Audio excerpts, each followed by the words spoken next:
If you're new to fasting, or maybe you've tried it before but you're struggling to see results, honestly, I'm not surprised. There is so much mixed information trying to sell you something. Fasting Tube is independent and focusing on real information. Let's get started with today's video.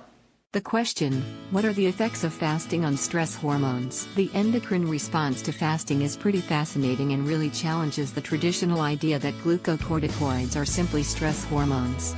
I hold the opinion that they shouldn't be called by that simplistic moniker at all. Glucocorticoids play key roles in the stress response, definitely, but they also regulate blood glucose levels and metabolic fuel utilization, among many other things, at all times. You've noticed that your blood glucose levels are elevated when you skip a meal. Your glucocorticoid levels are indeed likely to be elevated as your brain realizes that you're not eating when you're supposed to be and decides to set in motion the chain of events that leads to increased glucocorticoid secretion from your adrenal glands. This increase in glucocorticoid levels results in an increase in the release of glucose from the liver and biosynthesis of glucose from various substrates, such as proteins from your muscles. These processes ensure that your body has plenty of fuel while you search for your next meal. Glucocorticoids also stimulate hunger. At this point, it seems clear that fasting is a stressor.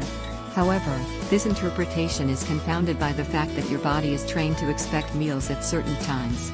When you break the pattern of feeding, your brain may interpret the skipped meal as a stressor. When you continue to fast past the 24-48 hour mark, though, your brain eventually realizes that you haven't eaten in a while and orders your tissues to switch to fat-burning mode. This is accomplished partially by telling your adrenals to decrease glucocorticoid synthesis to the baseline, unstressed level.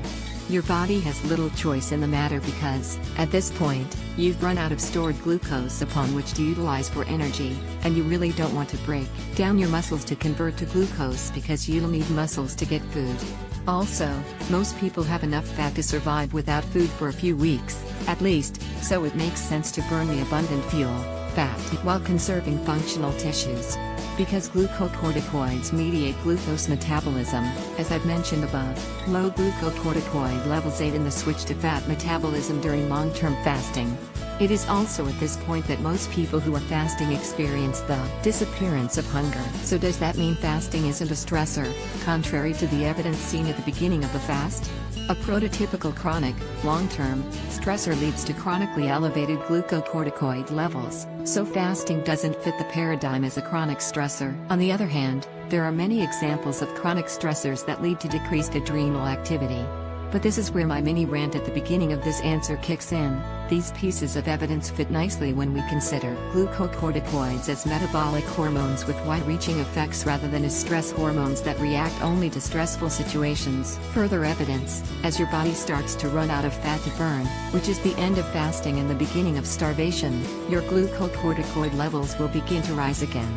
This increase leads to the breakdown of protein throughout your body to convert to glucose for energy metabolism, and an increase in perceived hunger. If you don't eat soon, you will die shortly as your body eats itself. I haven't run into any studies that look into the endocrine response to regular fasting. I would hypothesize that your body would habitualize by exhibiting an attenuated glucocorticoid response, and related blood glucose spike, to the initiation of fasting.